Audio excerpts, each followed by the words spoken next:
Hello everyone, my name's Mark Clark. I want to talk to you about Camp K, why A to Z doesn't work. This is Camp K. It's one of the largest refugee camps in the world. It's home to families from different tribes in conflict with each other who fled their homes amidst intense and protracted fighting.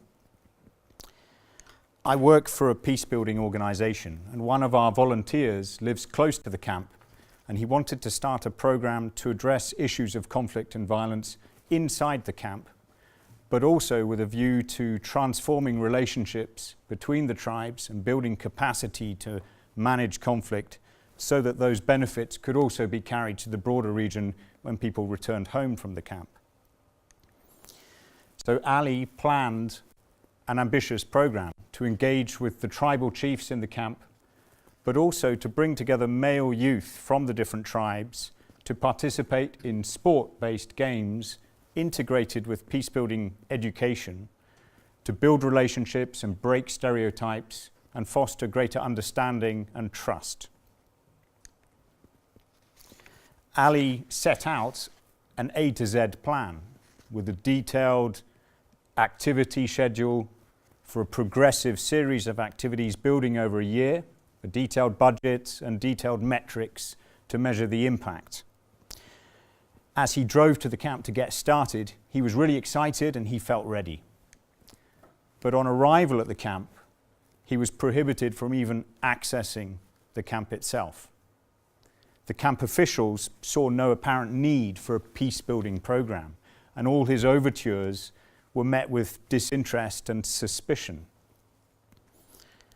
He realized he wasn't getting anywhere with this A to Z approach. It had immediately hit a brick wall.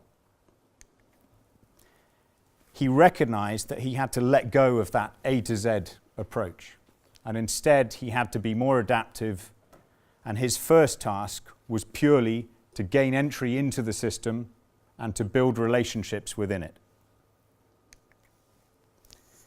He identified child health as one of the priority concerns for the refugees in the camp.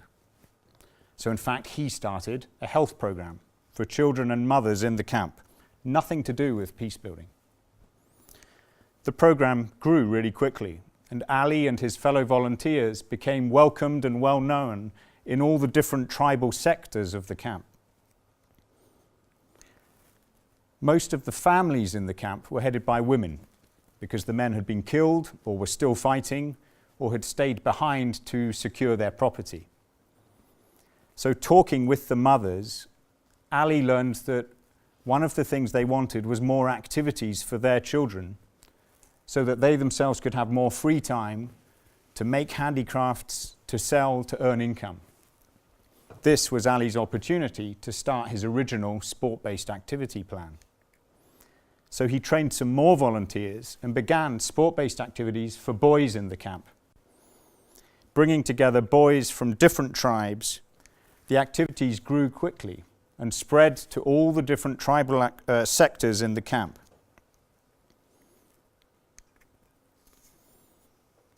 The sport-based games allowed the mothers the time for their income generation activities, but they also enabled the boys to come together often for the first time, to meet other boys from different tribes, to break down those stereotypes, and to build new understanding across tribal divides. Over several months, the activities were well observed by the tribal chiefs, who also valued highly the feedback from the mothers about their newfound free time and increased income. So at the request of the mothers, and having gained some acceptance with the tribal chiefs, Ali proposed the possibility of extending the sport-based activities to girls also, something completely unacceptable in that very conservative local culture. The chiefs were really resistant to this, and they gave several reasons why it couldn't be possible. The activities would have to be facilitated purely by females. They couldn't take place within the sight of men. They couldn't require immodest clothing and so on. So Ali listened and came up with solutions for each of those objections. And eventually 2 of the chiefs agreed at least to a pilot demonstration. So Ali trained female volunteers to organise very simple sport-based games for girls. Canvas sheets were put up between tents to create an open area large enough for group activities which could take place out of the sight of male observers. The chiefs were so impressed with their demonstration that gradually they allowed the sport activities for girls to extend to all the different tribal sectors of the camp. This adaptive approach, over 2 years, using the health program and then the sport activities, eventually gained Ali the credibility to begin to engage at a serious level with the tribal chiefs, to begin substantive dialogue with them on their hopes and dreams for the future, and to break down those barriers between the different tribes and get them really to engage with each other. So my work supports volunteers like Ali in 50 countries, each of them as volunteers leading change to address issues of conflict and violence at local level in their own communities. As volunteers, they lack the authority or power to command change. As change agents, they're trying to find what influence they can bring to bear on their local situation to support the conditions for change rather than forcing it. Along the way, we've picked up some lessons that I think are useful in other contexts also, for you as change agents, whether in organizations or in communities. So at first, Ali couldn't understand why those camp officials didn't share his sense of urgency and opportunity for the program. When we encounter a new system, whether it's an organization or a community, there may be many aspects of its behavior that to us with our eyes seem completely absurd or irrational. We may even say this organization or community seems completely dysfunctional. But it's important to remember that the system is functioning perfectly according to its own dynamics. Even a protracted conflict, a terrible situation, is in fact a perfectly functioning system, held in equilibrium with forces sustaining it. The system does make perfect sense to itself, even if it doesn't yet make sense to us. So our first task is to build relationships within the system and to broaden and deepen our understanding of it. Models are useful for that, and George Box famously said, all models are wrong, but some are useful. Surely multiple models are even more useful. They help us suspend our preconceptions and our own worldview, and by embracing multiple models, we can gain multiple perspectives, each of which may just be a metaphor, but may give us useful insights. In our work, we found 3 models to be consistently useful in different contexts. You can try them out in your own organizations. The first one is transformative dialogue, a simple process that begins with the question, who needs to talk to whom? About what, why, and how? Usually those conversations require many cups of tea and coffee. The next model is the 5 colors model, I think familiar from CCC, helping us think through 5 different lenses: socio-political, rational, emotional, learning, and systems dynamics. And the 4 dimensions of conflict help us think through personal capacity issues, relational issues between people, structural issues put in place by rules or norms, and cultural issues around deep values and identity. It's worth trying these models both descriptively and prescriptively. Descriptively to gain a deeper understanding of the current situation, and prescriptively to identify possible courses for action and entry into the system.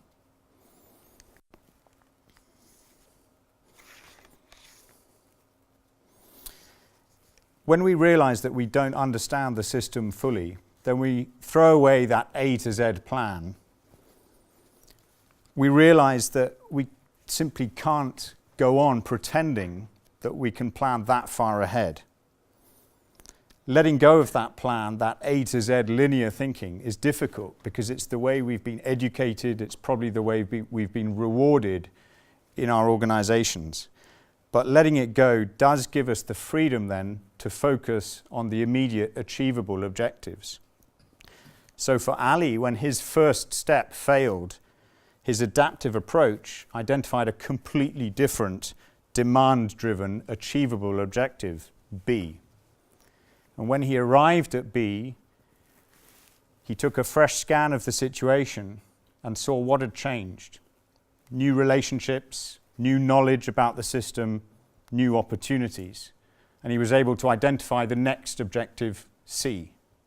And so his program took a completely emergent stepping stone approach, always in the general direction of trying to engage with the different tribes, but taking the opportunities as they arose. It wasn't in Ali's original plan to address gender equity or to empower girls and women, but that was one of the emergent opportunities that he was able to seize along the way. When we let go of the A to Z plan, we can also let go of that impulse to try to change the entire system. Gareth Morgan's research predicts that an individual can only have influence over 15% of the world around them. That seems really depressing at first. You can't control 85% of the world around you. But if you can accept that, then it becomes hugely liberating. You stop trying to change the whole world and you focus your energies on the 15% where you really do have direct influence.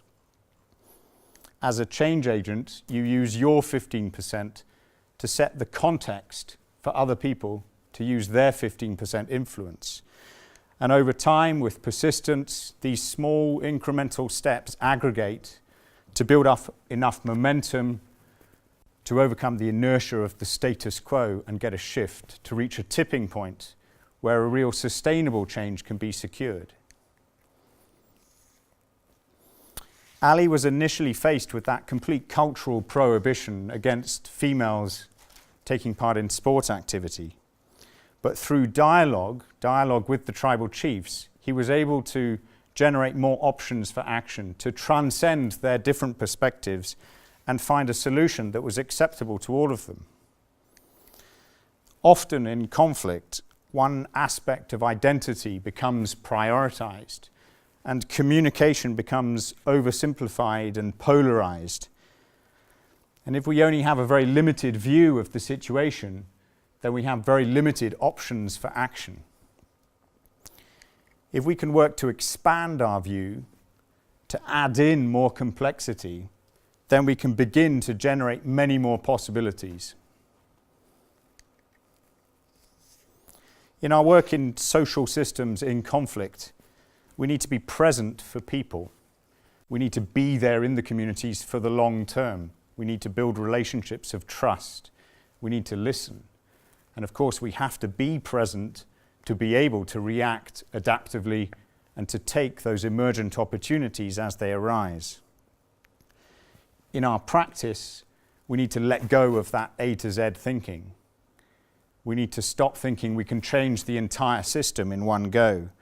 We need to embrace multiple models, and we need to support people to re-expand that collapsed complexity.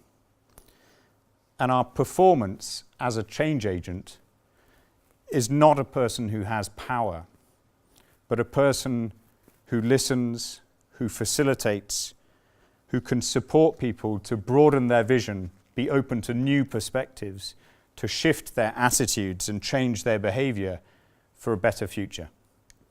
Thank you very much.